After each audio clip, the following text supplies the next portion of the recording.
ഒന്നാമത്തെ പ്രതിഫലം എന്തെന്നറിയുമോ? അള്ളാഹു നിന്നെ സ്നേഹിക്കുകയാണ്, അള്ളാഹു നിന്നെ ഇഷ്ടപ്പെടുകയാണ്.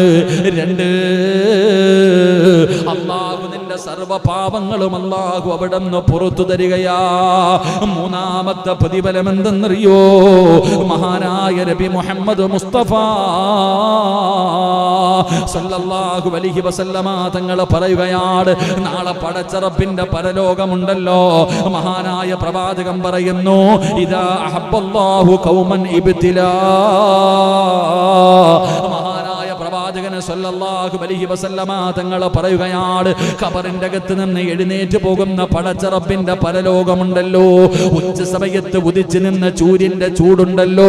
ഈ 10 മണി 9:30 സമയം കഴിഞ്ഞിട്ട് പോലും നമ്മൾ ഇവിടെ ഇരുന്ന് വിയർക്കുകയാണ്. എങ്കിൽ ഇത് ഒരു ചാണ് മുകളിൽ നിൽക്കുന്ന ഒരു ദിവസമുണ്ട്.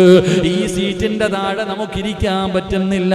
കാല് തറയിൽ ചവിട്ടിയിരിക്കുമ്പോ കാലിന്റെ അടി ചൂടാവുകയാണ്. എങ്കിൽ നാളെ ചെമ്പിന്റെ തറയിൽ നിൽക്കുന്ന ഒരു ദിവസമുണ്ട്. ആ പടച്ച റബ്ബിന്റെ ഭയാനകമായ പരലോകമുണ്ടല്ലോ. ആ പരലോകത്തിൽ അല്ലാഹു നിന്റെ പ്രയാസങ്ങൾ മാറ്റി തരുമെന്ന് ആദരവായ പ്രവാചകൻ നബി മുഹമ്മദ് മുസ്തഫ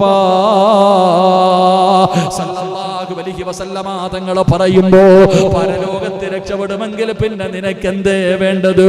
പരലോകത്തെ രക്ഷപ്പെടുമെങ്കിൽ പ്രവാചകന്മാരും അല്ലാഹുവേ പ്രവാചകന്മാര് പോലും തലതാഴ്ത്തി നിൽക്കുന്ന പരലോകമുണ്ടല്ലോ. ഒരു മനുഷ്യനും കണ്ട പരിചയം കാണിക്കാത്ത പരലോകമുണ്ടല്ലോ. മനുഷ്യന്മാര് സ്വാർത്ഥരായി പോകുന്ന പരലോകമുണ്ടല്ലോ. ആയിഷ ബീവിയോട് മുത്തുനബി പറഞ്ഞത്, ആയിഷ, നിന്റെ മുന്നിലൂടെ ഞാൻ നടന്നു പോയാൽ നിനക്ക് രക്ഷമില്ല ആയിഷ. നിന്നെ ഒന്ന് സഹായിക്കാൻ കഴിയാത്ത സമയങ്ങളുണ്ട് ആയിഷ എന്ന മുത്തുനബി പോലും പറഞ്ഞു തന്ന ഭയാനകമായ പരലോകമുണ്ടല്ലോ. ആ പരലോകത്തിൽ നിനക്ക് പ്രയാസമില്ല, അവിടെ നിനക്ക് ടെൻഷനില്ല, അവിടെ നിനക്ക് അല്ലാഹു രക്ഷ തരുമെന്ന് നബി മുഹമ്മദ് മുസ്തഫ സല്ലല്ലാഹു അലൈഹി വസല്ലമ തങ്ങൾ പഠിപ്പിക്കുകയാ. എന്റെ പ്രിയമുള്ളവരെ, നാലാമത്തെ പ്രതിഫലം എന്താ? ക്യാൻസർ വരുമ്പോ കരയുന്നവര്, കൈകാലൊടിയുമ്പോ കരയുന്നവര്, അല്ലാഹു എന്തെങ്കിലും ഒരു രോഗം തരുമ്പോ വരുന്നവരോട് മുഴുവനും പരാതി പറയുന്നവര്, അല്ലാഹുവിന്റെ റസൂൽ അവിടെ നിന്ന് പറയുകയാ, നാലാമത്തെ പ്രതിഫലം എന്ത്? അഞ്ചാമത്തെ പ്രതിഫലം എന്തെന്നറിയോ? അഞ്ചാമത്തെ പ്രതിഫലം എന്തെന്നറിയോ? റസൂലുള്ളാഹി പറയുകയാ, വഅബ്ശിറൂ ബിൽ ജന്നാ. സ്വർഗം കാണാനുള്ള ഭാഗ്യവാ, അല്ലാഹുവിന്റെ സ്വർഗത്തിന്റെ അവകാശിയാ. നിനക്ക് സ്വർഗത്തിൽ അല്ലാഹു ഒരു സീറ്റ് തരുമെന്ന് ആദരവായ പ്രവാചകൻ നബി മുഹമ്മദ് മുസ്തഫ. ഉറക്കെ ആദരവായ പ്രവാചകൻ നബി മുഹമ്മദ് മുസ്തഫ സല്ലല്ലാഹു അലൈഹി വസല്ലമ തങ്ങൾ പറയുന്നു, പടച്ച റബ്ബ് നമുക്ക് എന്തെങ്കിലും ഒരു പരീക്ഷണം തന്നാൽ ആ പരീക്ഷണത്തിലൂടെ നമുക്ക് കിട്ടുന്ന ഒന്നാമത്തെ ഭാഗ്യം അല്ലാഹു നമ്മളെ സ്നേഹിക്കുന്നുണ്ടെന്ന് മനസ്സിലാക്കണം.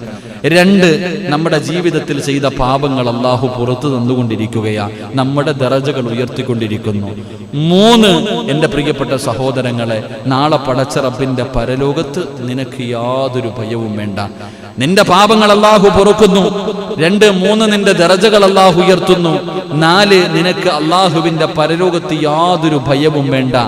5, നിനക്ക് അല്ലാഹു സ്വർഗം നൽകുമെന്ന് മഹാനായി നബി മുഹമ്മദ് മുസ്തഫ. ഉറക്കെ പറ, നബി മുഹമ്മദ് മുസ്തഫ സല്ലല്ലാഹു അലൈഹി വസല്ലം. അല്ലാഹു നമുക്ക് ഭാഗ്യം നൽകുമാറാകട്ടെ, അല്ലാഹു നമുക്ക് ഭാഗ്യം നൽകുമാറാകട്ടെ. പക്ഷേ ഒരു ഷർത്തുണ്ട്, ഒരു ഷർത്തുണ്ട്, നല്ലതുപോലെ കേട്ടണം. ഈ ഷർത്തിലെ നമ്മളൊക്കെ തോറ്റുപോകുന്നത്. അല്ലാഹു കാത്തിരക്ഷിക്കുമാറാകട്ടെ, അല്ലാഹു കാത്തിരക്ഷിക്കുമാറാകട്ടെ. എന്ത് ചെയ്യാൻ പാടില്ല? സന്ദർശിക്കാൻ വരുന്നവരോട് എന്ത് പറയാൻ പാടില്ല? വളരെ ശ്രദ്ധയോടുകൂടി കേൾക്കണം. രോഗം പിടിച്ചു കിടക്കണ ഒരാള് നമ്മളെ കാണാൻ ആരെങ്കിലും വരുമ്പോൾ നമ്മൾ എന്താ പറയാ? പരാതികൾ, ആവലാതികൾ, അല്ലേ? എനിക്ക് അല്ലാഹ് ഇങ്ങനെ തന്നല്ലോ, എനിക്ക് അങ്ങനെ തന്നല്ലോ. അങ്ങനെ പറയാൻ പാടില്ല. അങ്ങനെ പറഞ്ഞാൽ രാവിലെ മുതൽ വൈകുന്നേരം വരെ വെള്ളം കോരിയിട്ട് വൈകുന്നേരം കുട ഉടയ്ക്കുന്നത് പോലെയാ. അല്ലാഹു കാത്തിരക്ഷിക്കുമാറാകട്ടെ, അല്ലാഹു കാത്തിരക്ഷിക്കുമാറാകട്ടെ. വരുന്നവരോടൊക്കെ പറയാ, എന്ത് പറ്റി എനിക്ക് ഇങ്ങനെ അല്ലാഹ് തരാൻ? ഞാൻ തഹജ്ജുദ് വരെ നിസ്കരിക്കുമായിരുന്നല്ലോ പടച്ചോനെ, പാപങ്ങൾക്കൊക്കെ ഞാൻ കൊടുക്കുമായിരുന്നല്ലോ, ഒരുപാട് സഹായിക്കുമായിരുന്നല്ലോ, പള്ളിക്കൊക്കെ വേണ്ടി എത്ര കൊടുത്തതാ ഞാൻ, എന്നിട്ട് അല്ലാഹ് എനിക്ക് എന്താ എന്നോട് ഇങ്ങനെ, അല്ലേ? എൻ്റെ പ്രിയപ്പെട്ട സഹോദരങ്ങളെ, പ്രവാചകൻ സല്ലല്ലാഹു അലൈഹി വസല്ലമ തങ്ങൾ പറഞ്ഞു, ഒരിക്കലും നിങ്ങൾ അങ്ങനെ പരാതി പറയരുത്. ഉസ്താദന്മാരോടൊക്കെ 4 കാര്യങ്ങൾ മറച്ചു വെക്കണമെന്ന് നബി മുഹമ്മദ് മുസ്തഫ അള്ളാഹുവിന്റെ പ്രവാചകൻ സല്ലല്ലാഹു അലൈഹി വസല്ലമ തങ്ങൾ പറഞ്ഞു, 4 കാര്യങ്ങൾ നിങ്ങൾ മറച്ചു വെക്ക്, അത് സ്വർഗത്തിന്റെ നിധിയാണെന്ന് നബി മുഹമ്മദ് മുസ്തഫ സല്ലല്ലാഹു അലൈഹി വസല്ലമ തങ്ങൾ പറയുന്നത് സ്വർഗത്തിന്റെ നിധിയാണ്. ഈ 4 കാര്യം ഒരു മനുഷ്യനോടും പറയാൻ പാടില്ല. അത് രഹസ്യമായി വെക്കേണ്ട കാര്യമാണ്, അത് പരസ്യപ്പെടുത്തേണ്ട കാര്യമല്ല. അതുകൊണ്ട് എൻ്റെ പ്രിയമുള്ളവരോട് പറയുകയാണ്, നിങ്ങൾ പരാതി പറയല്ലേ, നിങ്ങൾ ആവലാതി പറയല്ലേ. ഉസ്താദന്മാരോട് ദുആ ചെയ്യാൻ പറയുന്നതിൽ കുഴപ്പമില്ല, അത് രോഗം ശിഫയാകാനല്ലേ. അല്ലാഹുവിന്റെ റസൂൽ അവിടെന്ന് പറഞ്ഞു, സ്വഹാബാ അനസ് ഇബ്നു മാലിക് റളിയല്ലാഹു തആല അൻഹു റിപ്പോർട്ട് ചെയ്യുന്ന ഹദീസിൽ കാണാം, അല്ലാഹു ഏതെങ്കിലും ഒരു മനുഷ്യന് രോഗം കൊടുത്തു, എന്തെങ്കിലും ഒരു പ്രയാസം കൊടുത്തു, മഹാനായ പ്രവാചകൻ പറയുന്നു, ഇബ്തലൈതു അബ്ദുൽ മുഅ്മിനി വലം യുസ്കൂന ഇലൽ ഉവാദ്. തന്നെ സന്ദർശിക്കാൻ വരുന്നവരോട് ആവലാതി പറയാത്ത കാലത്തോളം അല്ലാഹു ആ മനുഷ്യന് 2 പ്രതിഫലം കൊടുക്കുമെന്ന് നബി മുഹമ്മദ് മുസ്തഫ സല്ലല്ലാഹു അലൈഹി വസല്ലമ തങ്ങൾ പറയുന്നു, രോഗം പിടിച്ചു കിടക്കുന്ന ഒരു മനുഷ്യനെ കാണാൻ സന്ദർശകർ വരുമ്പോൾ അവരോട് ഒരു കാര്യം പറയാതിരിക്കുന്ന കാലത്തോളം 2 പ്രതിഫലം കിട്ടും. എന്ത് പറയുന്ന? ആവലാതി പറയാൻ പാടില്ല. അതങ്ങനെ വന്നു, ഇങ്ങനെ വന്നു, അതെനിക്ക് തന്നു, അങ്ങനല്ല, അൽഹംദുലില്ലാ, കുഴപ്പമൊന്നുമില്ല, അൽഹംദുലില്ലാ. അതുകൊണ്ടാണ് മഹാന്മാര് പറയുന്നത്, ഒരു രോഗിയെ സന്ദർശിക്കാൻ പോയാൽ ഓൻ്റെ അടുത്ത് പോയിരുന്നിട്ട് മരണത്തെക്കുറിച്ച് പറയാൻ പാടില്ല. നമ്മളെന്ത് ചെയ്യാ? അടുത്തിരുന്നിട്ട് ഓതുക, യാസീൻ ഓതുക, സൂറത്ത് ദുഹാൻ ഓതുക, കാരണം തീരാറായില്ല. അതുകൊണ്ട് കുടുംബക്കാരൊക്കെ കാണാനുള്ളവരൊക്കെ വന്ന് കണ്ടോ, തീരാൻ സമയമായെന്ന് പറഞ്ഞ് വിളിച്ചു കൂട്ടണ ടീമാ നമ്മൾ. ഇവിടെ സമയമാകുമ്പോ പോകും, അത് വേറെ, സമയമാകുമ്പോ പോകും. എൻ്റെ പ്രിയപ്പെട്ട സഹോദരങ്ങൾ, നിങ്ങൾ ചിന്തിക്കണം. ഞാൻ 2 ദിവസം, ഇന്നലെയാണെന്ന് തോന്നുന്നു, ഇന്നലെ ഞാനിവിടെ ക്ലാസ്സിൽ പറഞ്ഞെന്ന് തോന്നുന്നു, ഞാൻ എൻ്റെ മകൻ്റെ കൂടെ സ്കൂളിൽ പഠിക്കുന്ന ഒരു കുട്ടിയുടെ വീട്ടിൽ പോയാൽ ഞാൻ പോകും. ആ വാപ്പായ്ക്ക് ക്യാൻസർ എങ്ങാണ്ടായിരുന്നു. അദ്ദേഹത്തിന് മകള് പറയാ, വാപ്പ റബീഉൽ അവ്വൽ മാസമായപ്പോ ചോദിച്ചു, മോളെ റബീഉൽ അവ്വൽ 12 എന്നാ വരുന്നത്? മകളോട് ചോദിക്കാം, റബീഉൽ അവ്വൽ 12 എന്നാ വരുന്നത്? അപ്പൊ ഇന്ന ദിവസം, അൽഹംദുലില്ലാ. റബീഉൽ അവ്വൽ ആയപ്പോഴേ മകളോട് പറഞ്ഞു, ഞാൻ റബീഉൽ അവ്വൽ പോകും കേട്ടാ. വലിയ ആലിമൊന്നുമല്ല മനുഷ്യൻ, ഒരു സാധാരണ ഒരു വാപ്പ മകളോട് പറഞ്ഞു കൊടുത്തു, മോളെ ഞാൻ റബീഉൽ അവ്വൽ പോകും കേട്ടാ. റബീഉൽ അവ്വൽ 12 എന്നാ മോളെ, ഇന്ന ദിവസം, അൽഹംദുലില്ലാ. എൻ്റെ പ്രിയപ്പെട്ട സഹോദരങ്ങളെ, തൻ്റെ വീട്ടിൽ ഭക്ഷണം കഴിക്കാൻ വരുന്ന ഒരു മുത്തല്ലിം പയ്യനുണ്ടായിരുന്നു. നിങ്ങൾ ശ്രദ്ധിക്കണം, തൻ്റെ വീട്ടിൽ ഭക്ഷണം കഴിക്കാനും കണ്ട വരുന്നൊരു മുത്തല്ലിം പയ്യനുണ്ടായിരുന്നു. മക്കളെയൊക്കെ വിളിച്ചിട്ട് പറഞ്ഞു, 5 സെന്റ് എഴുതി കൊടുത്തേക്കണം കേട്ടാ. അല്ലാഹു അലം, ഇവിടെ സ്വന്തം മക്കൾക്ക് കൊടുക്കണില്ല അല്ലേ, കൂടപ്പുറപ്പുകൾക്ക് കൊടുക്കണില്ല. ആ പിതാവ് എന്നാൽ ഒരുപാടുള്ള മനുഷ്യനൊന്നുമല്ല, തൻ്റെ മക്കളോട് വസീയത്ത് ചെയ്തു 5 സെന്റ് ആ മുത്തല്ലിമിന് കൊടുത്തേക്കണം, എൻ്റെ വീട് വെച്ച് താമസിക്കാൻ വേണ്ടി. ആ മക്കൾ എഴുതി കൊടുത്തു. ഞാൻ ഇന്നലെ പോകുമ്പോൾ പറഞ്ഞു, മറ്റേ നീക്ക് പോക്ക് എന്താപ്പാ ഇത് എഴുതാൻ, എന്താ കൊടുക്കത്തില്ലേ? ആ പോക്കരും എന്തെല്ലാം കണ്ട കൊടുത്തിരിക്കാന്ന്. ഉസ്താദെ എൻ്റെ അടുത്ത് ഇന്നലെ ചോദിച്ചു, ഉസ്താദെ നാളെ മറ്റന്നാളെ കിട്ടും, 40ൻ്റെ അന്ന് കൊടുത്താൽ പോരെ ഉസ്താദെ? വാപ്പാടെ 40ൻ്റെ അന്ന് കൊടുത്താൽ പോരെ? അള്ളാഹു ആ പിതാവിൻ്റെ മണ്ണറ അള്ളാഹു മണീറയാക്കി കൊടുക്കുമാറാകട്ടെ. വലിയ പണ്ഡിതനോ മഹാനോ സയ്യിദോ വലിയൊന്നും ആയിരുന്നില്ല, സാധാരണ 5 നേരം നിസ്കരിക്കുന്ന ഒരു പിതാവ്. എൻ്റെ പ്രിയപ്പെട്ട സഹോദരങ്ങളെ, അപ്പൊ അദ്ദേഹമൊക്കെ നേരത്തെ കാലത്തെ പറഞ്ഞിട്ട് പോവാ.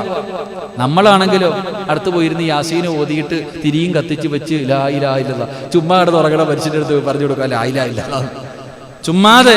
എന്നിട്ട് നിങ്ങൾ ചിന്തിച്ചു നോക്കിയേ, ഈ അടുത്തിടെണ്ടായ ഒരു അനുഭവം, അള്ളാഹു അങ്ങനെ ഒരു ഗതികേടിനെ തൊട്ട് അള്ളാഹു നമ്മളെ കാത്തിരക്ഷിക്കുമാറാകട്ടെ. ഡോക്ടർ പറഞ്ഞു കൊണ്ടുപോക്കോളെ, അങ്ങനെ വീട്ടിൽ കൊണ്ടുവന്നിട്ടിരിക്കുക. മക്കളെല്ലാരും കൂടെ വന്നു. എല്ലാരും വന്നിട്ട് കാണേണ്ടവരൊക്കെ വന്ന് കാണുന്നുണ്ട്. എല്ലാരും ഇരുന്ന് യാസീൻ ഓതലും ലാ ഇലാഹ ഇല്ലല്ലാഹ് പറച്ചിലും. ഒരു ദിവസം കഴിഞ്ഞു, തീരുന്നില്ല. ഒരു ദിവസം കഴിഞ്ഞ് തീരുന്നില്ല. 2ാമത്തെ ദിവസമായി, തീരുന്നില്ല. 3ൻ്റെ അന്ന് പറയാം, ഞാൻ പോയിട്ട് വരാം, ഞാൻ വീട്ടിൽ പോവാ, തീരുമ്പോ വിളിച്ചാൽ മതി എന്ന്. ആരാ പറയട മക്കള്? ശരി തന്നെയല്ലേ? അവൻ 2 ദിവസമായിട്ട് ഇപ്പൊ തീരും എന്ന് പറഞ്ഞ് കാത്തുകാത്തടക്കാം. മരിക്കാതെ വന്നപ്പോ പറയാ, കടയൊക്കെ അടച്ചിട്ടിട്ട് 2 ദിവസമായി, മക്കള് സ്കൂളിൽ പോകണം, മദ്രസയിലൊക്കെ പോകണം, ഇൻഷാ അല്ലാഹ് ഞാൻ പോവാ, തീരുമ്പോ വിളിച്ചാൽ മതി എന്ന്. അള്ളാഹു നമുക്ക് ഈമാൻ നൽകുമാറാകട്ടെ. പണ്ട് പള്ളിയിലും കണ്ട വെച്ചിട്ടൊരു ചെറുപ്പക്കാരൻ ഫോണിൽ കൂടെ പറയാ, ആരോ മരിച്ചു, വാപ്പായം കണ്ട മരിച്ച്. അപ്പൊ മയ്യത്തപ്പ കൊണ്ടുവരും, എത്ര മണിക്ക് കിടക്കും? അസർ നമസ്കാരത്തിന് സൈറ്റിൽ എത്തിച്ചേക്കുമെന്ന്. അള്ളാഹു ഈമാൻ തരുമാറാകട്ടെ. എന്താ പറഞ്ഞതറിയോ? ആരോടോ ഫോൺ വിളിച്ചോണ്ടിരിക്കുക. അപ്പോഴെ വാപ്പ ആരും മരിച്ചപ്പോ ചോദിച്ചു, എപ്പോഴാ ഖബറടക്കുന്നതെന്ന്. അസർ നമസ്കാരത്തിന് സൈറ്റിലെത്തും. എന്ത് സിമെന്റ്? എന്ത് വാപ്പാടെ മയ്യത്ത് ഓൻ പറയണത് സൈറ്റിലെത്തുന്നാ പറയണേ. ഇതാ അവസ്ഥ. ചിരിക്കൊന്നും വേണ്ട, നമ്മുടെ മക്കൾ എന്തു പറയുമോ? അള്ളാഹു കാത്തുരക്ഷിക്കുമാറാകട്ടെ. കാഞ്ഞ ബുദ്ധിയാ എല്ലാത്തിനും കുരുട്ടു ബുദ്ധിയാ. എങ്ങനെയെങ്കിലും കൊണ്ടൊന്ന് അടയ്ക്കാ മതി. പണ്ടൊരുത്തൻ ഉമ്മാടെ ഖബറിന്റെ അടുത്ത് നിന്ന് ദുആ ചെയ്തപ്പോ റബ്ബറും ചാരി നിന്നതുപോലെയാ. അള്ളാഹു കാത്തുരക്ഷിക്കുമാറാകട്ടെ. ചില മക്കൾ അങ്ങനെ മതിലും ചാരിയിരിക്കും, ദുആ ചെയ്യാൻ പോലും ഉണ്ടാവത്തില്ല. അള്ളാഹു നമ്മുടെ മക്കളെയൊക്കെ സ്വാലിഹീങ്ങളാക്കി തരുമാറാകട്ടെ. എൻ്റെ പ്രിയമുള്ള സഹോദരങ്ങൾ, അപ്പം ഞാൻ പറഞ്ഞു വന്നത്, ആവലാതിയും പരാതിയും ഒന്നും പറയരുത്. രോഗം വന്നു, അൽഹംദുലില്ലാ, ക്ഷമിക്ക്. ഇതിനെ കാണാൻ ഒരാൾ വന്നു, അൽഹംദുലില്ലാ, ദുആ ചെയ്യ്. ഇപ്പം എനിക്ക് അല്ലാഹു ഒരു പരീക്ഷണം നൽകി, അൽഹംദുലില്ലാ, ഞാൻ ക്ഷമിച്ചേ പറ്റൂ. ഞാൻ തലകുത്തി കിടന്നാൽ മാറുവോ? ഞാൻ തലകുത്തി കിടന്ന് നെഞ്ചത്തടിച്ച് വിളിച്ചാൽ എന്തെങ്കിലും മാറുവോ? മരുന്ന് കഴിച്ചാൽ മാറുവോ? ഇല്ല. അള്ളാഹു എനിക്ക് നിശ്ചയിച്ചതുപോലെ എൻ്റെ ജീവിതവും എൻ്റെ മരണവും നടക്കത്തുള്ളൂ. അപ്പൊ എന്ത് ചെയ്യുക? അൽഹംദുലില്ലാ, ക്ഷമിക്കുക. എന്ത് വന്നാലും അള്ളാഹുടെ തീരുമാനം, അത് ക്ഷമിക്കുക, സഹിക്കുക. ഇവിടെ ഇല്ലെങ്കിൽ അവിടെയെങ്കിലും കിട്ടും. അള്ളാഹു രക്ഷപ്പെടുത്തുമാറാകട്ടെ.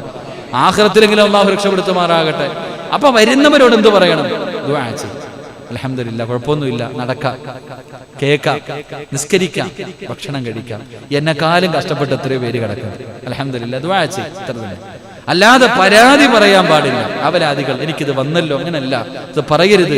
അത് പറയാതെ ഇരുന്നാൽ രണ്ട് പ്രതിഫലം. ഒന്ന്, നീ അനുഭവിച്ച വേദനയ്ക്ക് പകരം അള്ളാഹു നിന്റെ പാപം പൊറുത്തു തരും. രണ്ട്, അള്ളാഹു പെട്ടെന്ന് നിന്റെ രോഗം ശിഫയാക്കുമെന്ന് നബി മുഹമ്മദ് മുസ്തഫ. എന്താ നേട്ടം? രണ്ട് നേട്ടം. വീട്ടിൽ കാണാൻ വരുന്നവനോട് ഒരു പനി പിടിച്ചാലും നമ്മൾ എഴുതി ഒട്ടിക്കും, അല്ലേ? ഒരു തലവേദന എന്നാ ചിലരൊക്കെ ഇപ്പൊ ഒരു തുണി നനച്ചൊട്ടിച്ചേക്കാം, അല്ലേ? തലവേദന, വയ്യ പടച്ചവനെ, പൊട്ടണ വേദന, എന്തൊക്കെയായില്ലേ?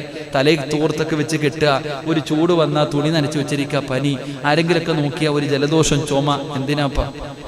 നിനക്ക് എന്തെങ്കിലും ഒരു അസുഖം വന്നാൽ ആ അസുഖത്തിന്റെ പേരിൽ നീ ക്ഷമിക്കുകയും പരാതി പറയുകയും ചെയ്യാതിരുന്ന പെട്ടെന്നുള്ള നിന്റെ രോഗം മാറ്റും.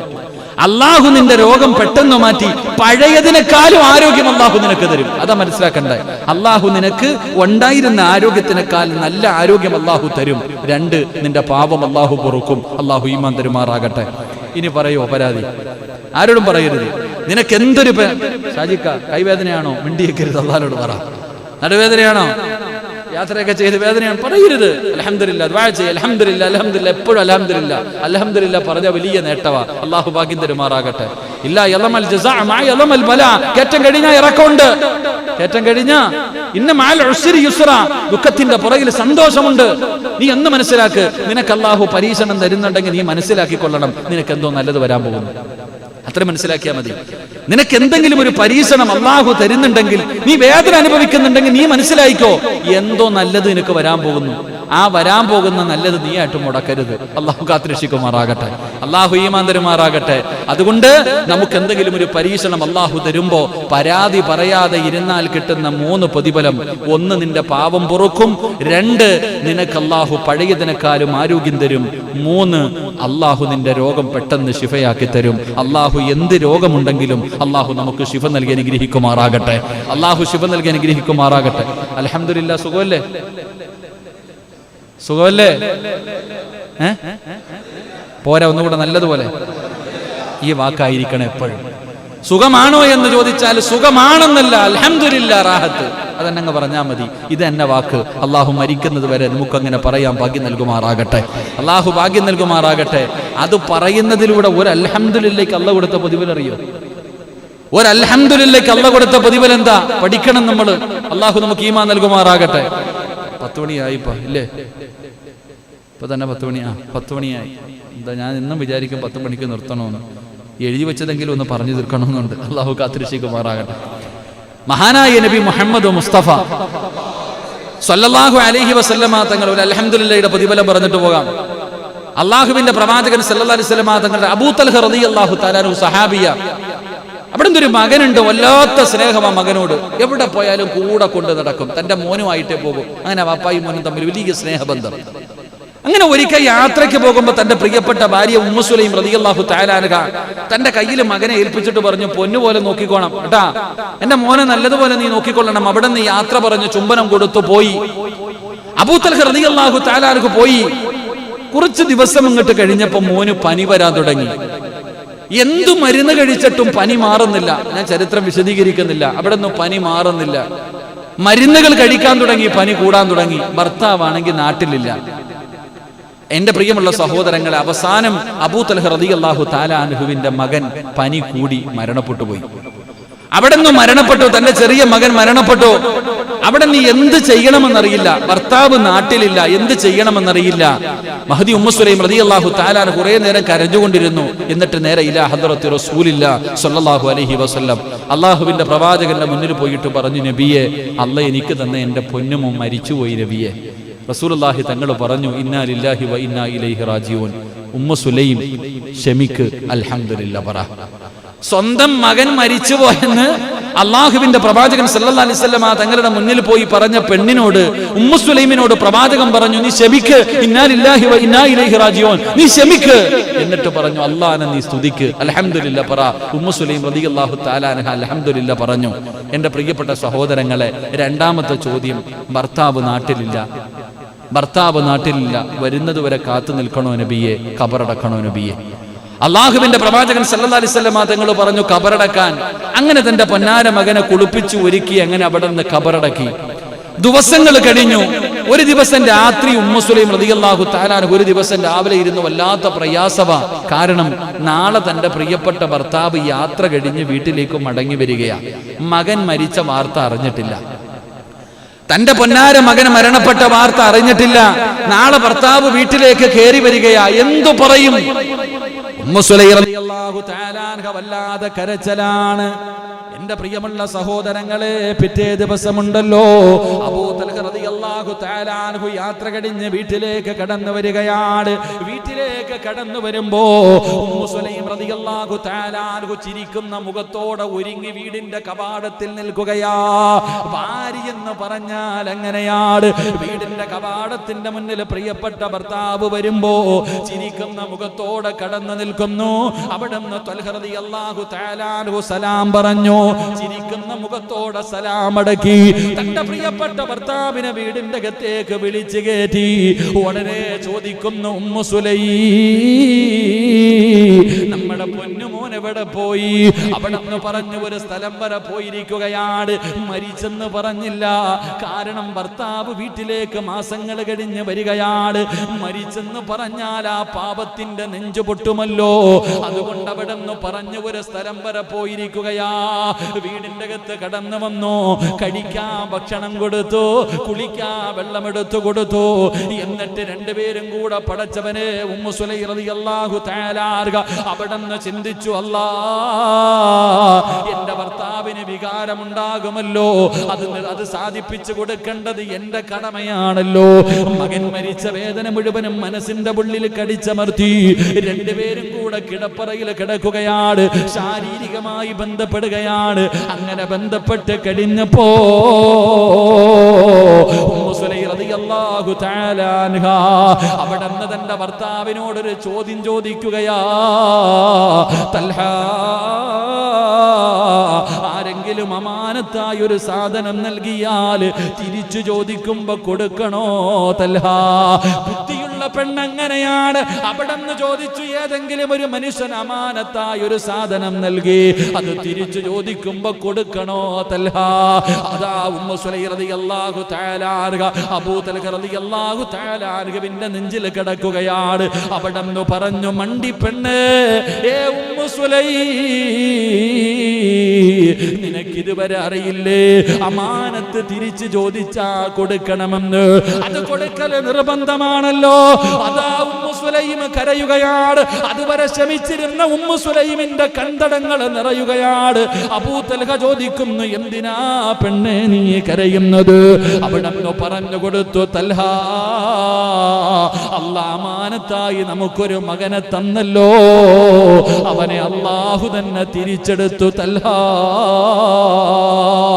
അല്ലാഹുവേ, അബൂ തൽഹ റളിയല്ലാഹു തആല അൻഹുവിന്റെ ഹൃദയത്തിൽ ഇടിത്തീ വീഴുന്നത് പോലെയാണ്. തന്റെ പൊന്നുമകൻ മരിച്ച വാർത്ത പിടഞ്ഞ് താഴെ വീഴുകയാണ്. പടച്ചവനെ താങ്ങാൻ കഴിയുന്നില്ല, വല്ലാത്ത വേദനയാണ്. അബൂ തൽഹ റളിയല്ലാഹു തആല അൻഹു കരയുകയാണ്.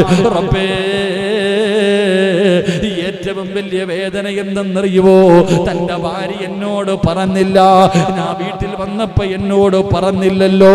അവിടെ നിന്ന് പറഞ്ഞു, ഇനി നീയുമായിട്ടൊരു ജീവിതം എനിക്കില്ല.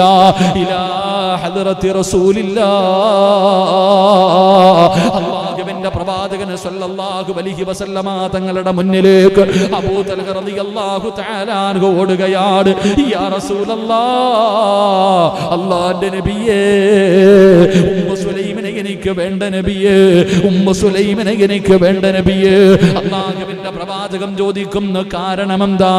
എന്റെ മകൻ മരിച്ച വാർത്ത ഇവള് മറച്ചു വെച്ചു നബിയേ, എനിക്ക് ഭക്ഷണം തന്നു നബിയേ, എന്നെ കിടപ്പറയിലേക്ക് വിളിച്ചു കയറ്റി നബിയേ, ഇവളെന്നോട് മകൻ മരിച്ചു പോയ വാർത്ത പറഞ്ഞില്ല എന്ന് മുത്തുനബിയുടെ ചാരത്ത് നിന്ന് കരഞ്ഞുകൊണ്ട് പറയുമ്പോ റസൂലുള്ളാഹി വിളിക്കുന്നു, ത്വൽഹാ,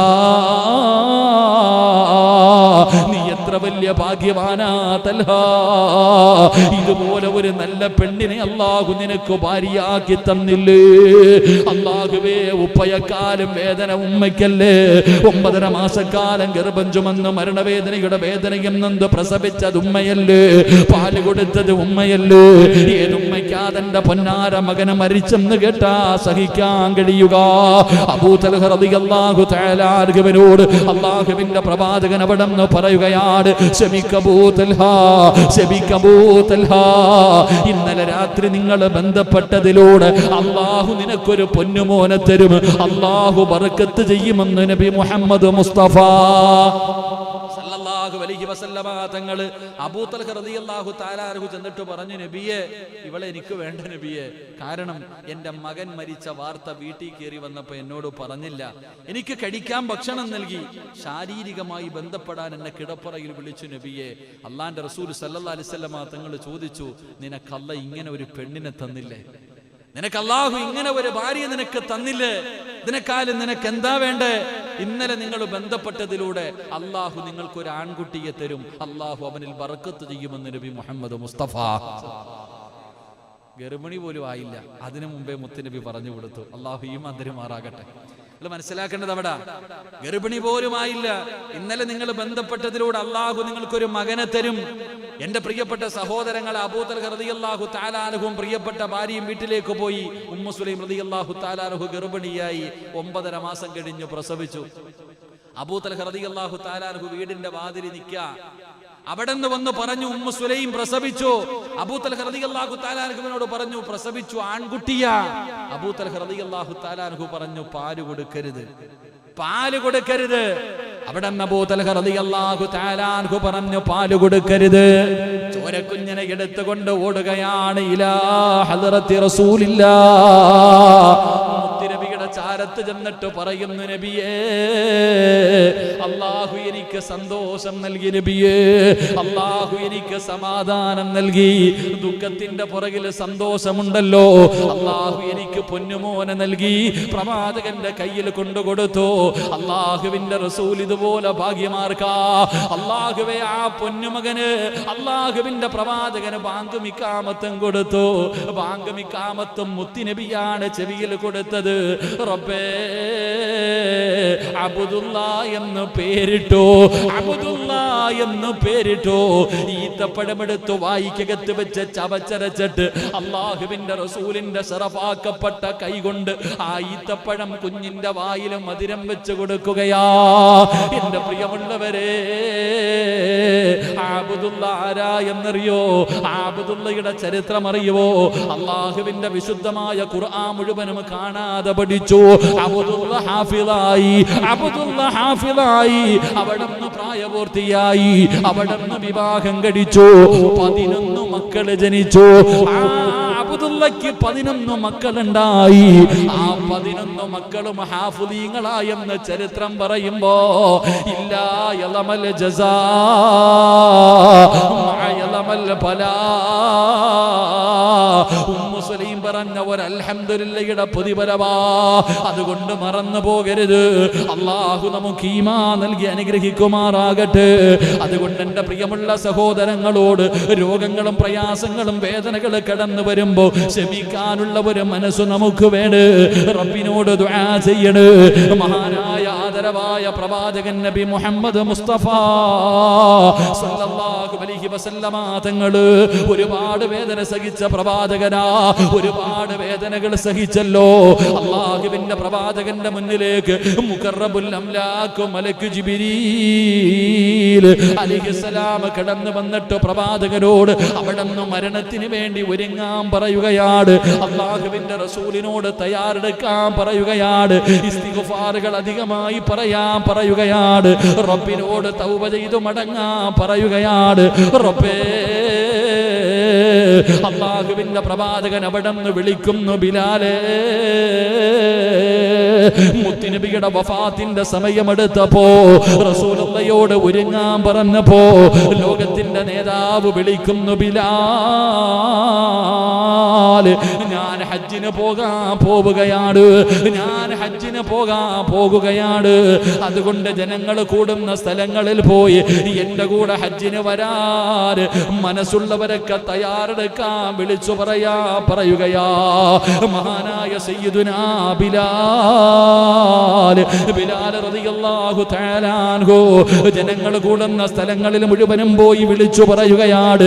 ഈ വർഷം അല്ലാഹുവിന്റെ പ്രവാചകൻ മക്കത്ത് ഹജ്ജിന് വേണ്ടി പോവുകയാ. മനസ്സുള്ളവരൊക്കെ തയ്യാറായിക്കോ, താല്പര്യമുള്ളവരൊക്കെ തയ്യാറായിക്കോ. ജനങ്ങൾ മുഴുവനും തയ്യാറെടുക്കുകയാണ്. അല്ലാഹുവിന്റെ പ്രവാചകൻ തന്റെ പ്രിയപ്പെട്ട ഭാര്യമാര് എല്ലാ ഭാര്യമാരുടെ ചാരത്ത് ചെന്നിട്ട് പറയുന്നു, ഒരുങ്ങിക്കോ, ഹജ്ജിന് പോകാൻ ഒരുങ്ങിക്കോ. എല്ലാവരും തയ്യാറെടുക്കുകയാണ്. അല്ലാഹുവിന്റെ പ്രവാചകനും കുടുംബവും സഹാബത്തും എന്റെ പ്രിയമുള്ളവരെ മദീനത്ത് നിന്ന് ഇഹ്റാം കെട്ടി മക്കയിലേക്ക് പോകുമ്പോ അല്ലാഹുവിന്റെ പ്രവാചകൻ സല്ലല്ലാഹു അലൈഹി വസല്ലമ തങ്ങള് അവിടുന്ന് സഹാബത്തിനോട് പറയുകയാ, സഹാബാ, ഹജ്ജിന്റെ അമലുകൾ മുഴുവനും നിങ്ങൾ നല്ലതുപോലെ പഠിച്ചുകൊള്ളണേ. ഹജ്ജിന്റെ അമലുകൾ മുഴുവനും നിങ്ങൾ നല്ലതുപോലെ പഠിച്ചുകൊള്ളണേ. ഇനി അടുത്ത വർഷം ഇത് പറഞ്ഞു തരാൻ ഞാനുണ്ടാകണമെന്നില്ല സ്വഹാബാ.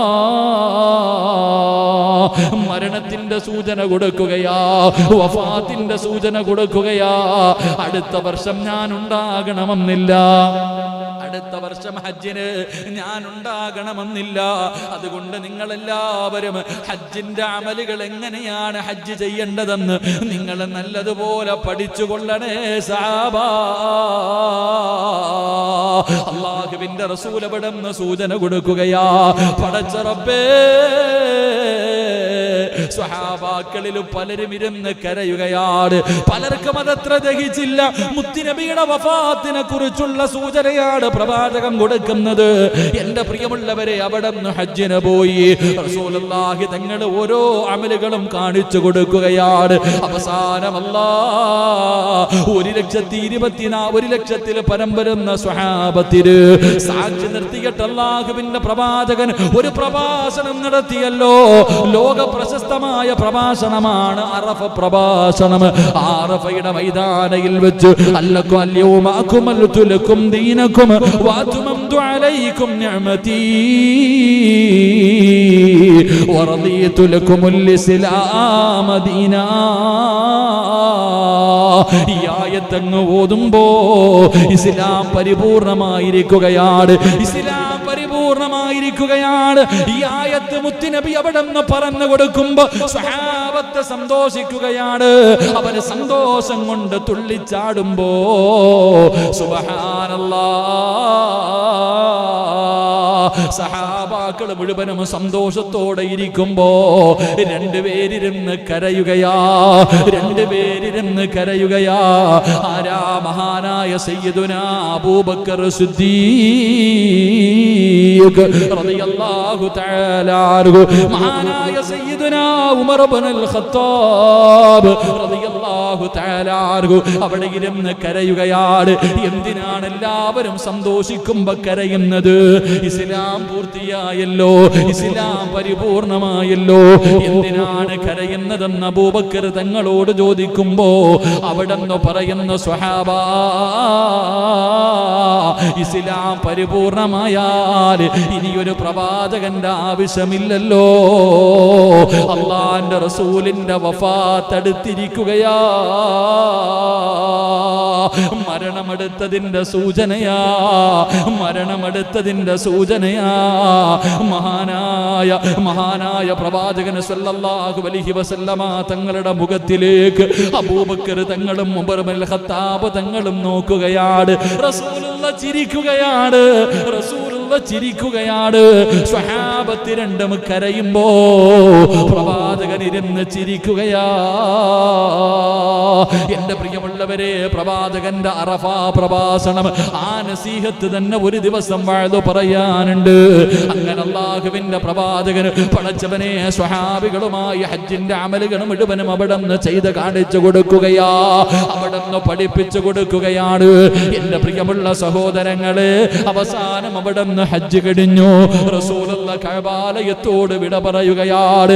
മുത്തുനബി അതാ പരിശുദ്ധമായ കഅബാലയത്തിന്റെ മുറ്റത്ത് പോയി നിന്നിട്ട് മുത്തുനബി അവിടുന്ന് കരഞ്ഞു ദുആ ചെയ്യുകയാ. അവിടുന്ന് സലാം പറഞ്ഞ് വിട പറയുകയാണ്, അവിടുന്ന് സലാം പറഞ്ഞ് പിരിയുകയാണ്. എന്റെ പ്രിയമുള്ള മുസ്ലിമേ, അല്ലാഹുവിന്റെ പ്രവാചകൻ നാട്ടിലേക്ക് തിരിച്ചു വന്നു, ഇബാദത്തുകൾ അധികമാക്കുകയാണ്. മഹാനായ അബൂ ഹുറൈറ റളിയല്ലാഹു തആല അൻഹു പറയുകയാ, പിന്നെ പ്രവാചകൻ സുജൂദ് വല്ലാതെ ദീർഘിപ്പിക്കുകയാണ്. അവിടുന്ന് ഹജ്ജ് കഴിഞ്ഞ് തിരിച്ചു വന്നു. ഹജ്ജ് കഴിഞ്ഞ് തിരിച്ചു വന്നു കഴിഞ്ഞപ്പോ പ്രവാചകൻ സല്ലല്ലാഹു അലൈഹി വസല്ലമ തങ്ങൾ ഇബാദത്തുകളൊക്കെ അങ്ങോട്ട് കൂട്ടാൻ തുടങ്ങി. കാലുകളൊക്കെ നീര് കെട്ടുന്ന രീതിയിൽ നിസ്കരിക്കാൻ തുടങ്ങി. പ്രവാചകൻ എല്ലാ വർഷവും ഒരു പ്രാവശ്യം ഖത്തം പരിപൂർണമായി ഖുർആൻ ഓതി തീർക്കും. ആ വർഷം 2 പ്രാവശ്യം അല്ലാഹുവിന്റെ പ്രവാചകൻ സല്ലല്ലാഹു അലൈഹി വസല്ലമ തങ്ങൾ ഖുർആൻ ഓതി ജിബ്രീലിനെ കേൾപ്പിച്ചു. എന്റെ പ്രിയപ്പെട്ടവരെ, 10 ദിവസം ഇഅ്തികാഫിരിക്കുന്ന പ്രവാചകൻ ആ റമദാനിൽ 20 ദിവസം ഇഅ്തികാഫിരുന്നു. അല്ലാഹു നമുക്ക് ഈമാൻ നൽകുമാറാകട്ടെ, അല്ലാഹു നമുക്ക് ഈമാൻ നൽകുമാറാകട്ടെ. എന്റെ പ്രിയപ്പെട്ടവരെ, അവസാനം മഹാനായ നബി മുഹമ്മദ് മുസ്തഫ സല്ലല്ലാഹു അലൈഹി വസല്ലമ തങ്ങൾ, എന്റെ പ്രിയപ്പെട്ട സഹോദരങ്ങളെ, സഫർ മാസം കടന്നു വന്നു. അല്ലാഹുവിന്റെ പ്രവാചകൻ സഫർ മാസം ആദ്യം ജന്നത്തുൽ മുഅല്ലയിലേക്ക് കടന്നുപോയി. അല്ലാഹുവിന്റെ പ്രവാചകൻ സല്ലല്ലാഹു അലൈഹി വസല്ലമ തങ്ങൾ സഫർ മാസം കടന്നു വന്നു. അല്ലാഹുവിന്റെ പ്രവാചകൻ അവിടുന്നതാ തന്റെ കുടുംബക്കാര് കിടക്കുന്ന ഉഹദിന്റെ രണാങ്കണത്തിലേക്ക് കടന്നുപോയി. ഹംസ റളിയല്ലാഹു തആല അൻഹു, പ്രവാചകന്റെ ധൈര്യമായിരുന്ന ഹംസ തങ്ങൾ കിടക്കുന്ന ഉഹദിന്റെ രണാങ്കണത്തിൽ പോയിട്ട് ഓരോ സഹാബികളുടെ ഖബറിന്റെ ചാരത്ത് പോയിരുന്നിട്ട് പ്രവാചകൻ അവിടുന്ന് യാത്ര പറയുകയാ. അല്ലാഹുവിന്റെ പ്രവാചകൻ അവിടെ ഓരോ ഖബറിന്റെ ചാരത്ത് പോയിരുന്ന് യാത്ര പറഞ്ഞു. അല്ലാഹുവിന്റെ റസൂൽ അവിടുന്ന് യാത്ര പറയുകയാണ്. എന്നിട്ട് തിരിച്ചു വന്നു.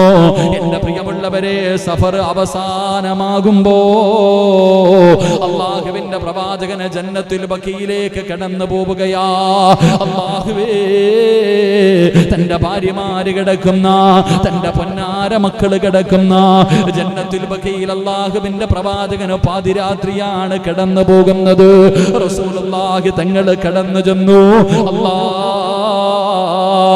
ഓരോ ഖബറിന്റെ ചാരത്ത് പോയിരുന്ന് യാത്ര പറയുകയാ, ഓരോ ഖബറിന്റെ ചാരത്ത് പോയിരുന്ന് യാത്ര പറയുകയാ.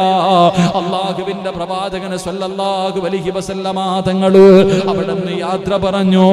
എന്നിട്ട് പ്രവാചകൻ തന്റെ വീട്ടിലേക്ക് കടന്നു വന്നു. അല്ലാഹുവേ,